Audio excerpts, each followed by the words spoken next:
friends, a very warm welcome and a very happy Diwali. Today is our pre-Diwali festival, and tomorrow we are celebrating the festival of light, Deepavali. So very happy Deepavali from my channel to all of you. Today I'm reviewing this great innovative pen, which is Visconti Homo Sapiens. The pen, this is the Bronze Age version, and there is another with the different color of the material, which is the Dark Age. The pen was released and was considered one of the most anticipated releases of 2010 because of multiple new innovative design techniques and the material which was used in making this pen. The material, this invention is by the great Visconti designer and inventor and pen maker Dante del Vecchio, and he has put in a lot of hard work and thoughts, and this has come up in a very good way. So what is unique about this pen is not only the material, the trims, the design. It also has a very good filling mechanism, although this filling mechanism has been seen in a couple of other pens also. The nib is unique. You probably won't find a palladium nib which this pen sports in any other pen. But then there are certain issues with it, and then there are certain good things about this nib. So let's come to the parts of the pen. The material is a unique basaltic lava from Mount Etna in Sicily, Italy, and it has been mixed with nylon resin, and this has made the material to be almost unbreakable and non-inflammable. But who would light up this pen, or who would let it drop? But this is the quality of the material. The material is hygroscopic, and as you write with it, it gives a pretty warm feeling, and it absorbs the sweat and the oil from your hand while you're writing, and then it keeps this the feel of the material to be on a velvety side, and it's very smooth. This is a very good material of the pen. The pen has brass trims, and you can notice it to patina over a period of time. This is a pre-owned pen, and over some time this is patinaed really well, and the bronze is now aged along with the pen.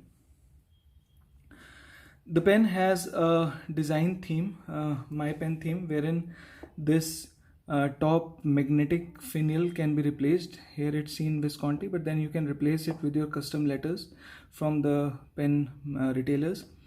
The clip has Visconti written over it, but this generally tends to lose its imprint over time. It is a spring-loaded clip. The design is in the shape of a Visconti, the Florence Bridge where the company is located, the factory is located. It has two brass rings here, and then the cap ends here, and then you have this Visconti, this Homo Sapiens band onto the barrel, and then the barrel is sort of bulging here, and then very minimal taper to a ring, and then you have the grip section of the power filling mechanism. Now the capping and uncapping is again, this is a patented hook safe lock, and it's currently rated as probably one of the best locks, capping and uncapping mechanism of a fountain pen. This is a spring loaded inner mechanism, and there are stubs on the side which hook onto these small channels, and then you have to just barely press it to hook it on, and it ensures that the pen just doesn't uncap within your pocket and twist away. So it's a spring loaded mechanism. You have to press slightly and then remove it, and for locking, press slightly and then leave it as such, and it ensures a good grip, a good capping mechanism. The writing section of the pen has a very nice taper, even though the capping and uncapping channels are pretty prominent, but then they are not very sharp, and the writing section is decently long. It does ensure that this particular area doesn't come in the way of holding the pen. This is a Palladium 23 carat nib, and it is the Dream Touch nib. That is what they said, because it has slight flexibility to it. The nib is currently being replaced by Visconti in this year 2019, and probably by 2020 it will be completely phased out by 18 karat gold nib. This is from Bock, and they've come up with 18 karat gold from the same house, Bock. Reason: because the nib has performed inconsistently in many hands. When it writes wonderfully well, but when it doesn't, it really makes the writing experience pretty frustrating. So it sometimes becomes a hit or miss with the user. So you have to send the pen back, and then all that shipping problems and everything. Then the barrel, the filling mechanism. So this pen is currently not inked, and I have another pen with it.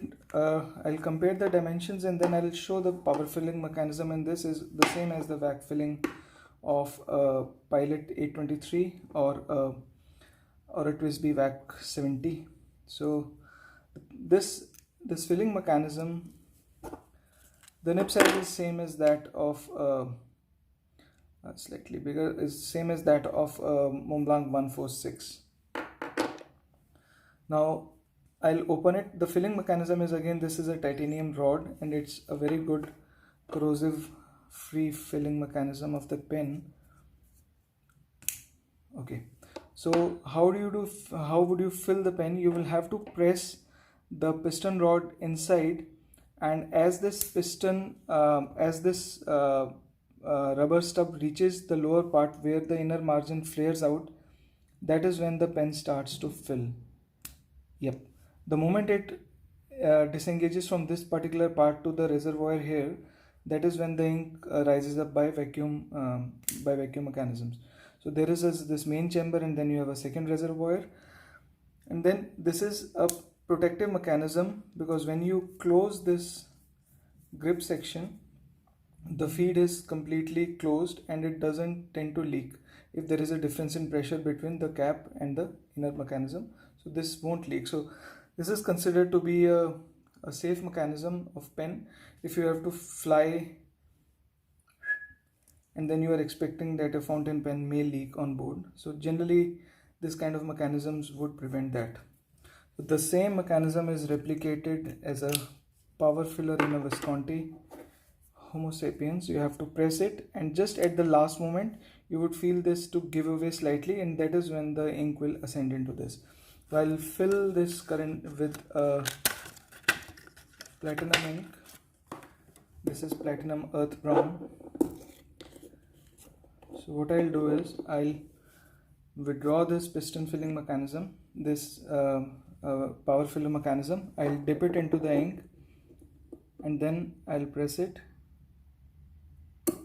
and just at the last moment when the ink is ascending, you have to keep it inside for a few seconds. Then you take out, and just to show that the ink has been filled, I'll again pull the piston rod out, and as I press, you would see the ink which has been filled inside pouring out. So to fill this ink again, before it completely snaps close, I'll press it in. You could see the air being sucked in. So I'll tilt the bottle slightly, and then I'll fill here. Now it's filling up, and then I take it out. So this is how you fill a power filler or a vac filler. Since this absorbs ink, so there is a chance that this writing section may get stained with ink. So you have to immediately wipe it away. And if you are writing, to prevent this the inner rubber seal from closing the ink feed, you have to keep it slightly open while writing. So let's see how this pen writes.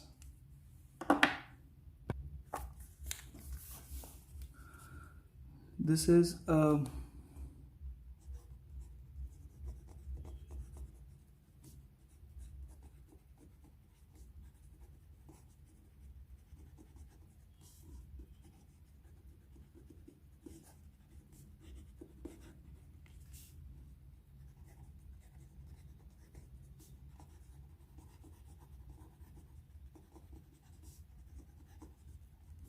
this Palladium Nib is rose gold plated, and it is in a two-tone appearance, and the current nibs which are being which are replacing this are probably in a single tone.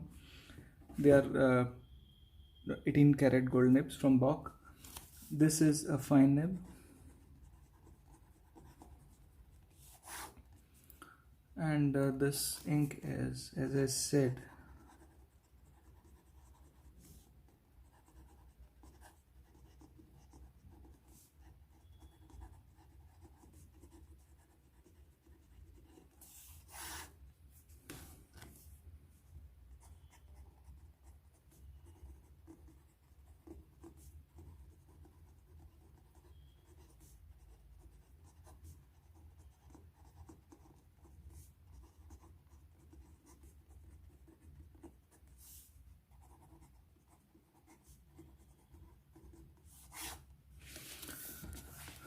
this nib is writing on a pretty smoother side.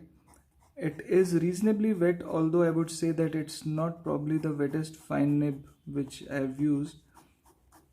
It has a bit of springiness to it, but I would find yeah, I think it is comparable to 823. Sometimes I think the 823 sorry, I'm so sorry, the Pelican M800, sometimes I think the 800 nibs are slightly on a stiffer side. This does have a bit of springiness to it, and it does have its dream touch or flexibility. So you see that you can, with even a slight force, you can tend to have a bit of flexibility with this. Not a bit, it's quite flexible. The nib is otherwise, this particular nib, it's a pre-owned pen. The nib came in very good shape, but I don't know, the experience is very varied amongst different people. And as regards the wetness, I said that it's on the moderate scale, not the wettest of the nibs, but then it is decently wet.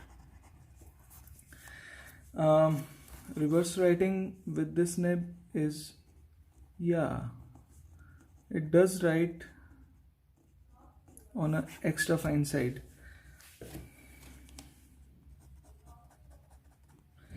So what do I have to say about this pen?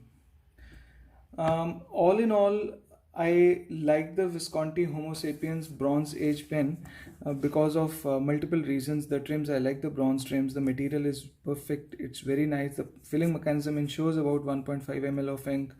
The nib is writing very smooth. The lock mechanism is good, and it retails for somewhere around 620 USD after discounts at various sites in US market. So a pre-owned pen you can get probably in the range of say about 250 to 200 to 250 USD. It's a lovely pen. I think for collectors and for writers alike, this is something you need to try. Now the previous problem with Palladium nibs can probably that issue will be resolved with the newer nibs which is being replaced. So I think the performance of this pen is going to be consistent, as is the material of this pen. It's going to behave pretty well now. So I do feel that it's a good pen and something you should definitely try.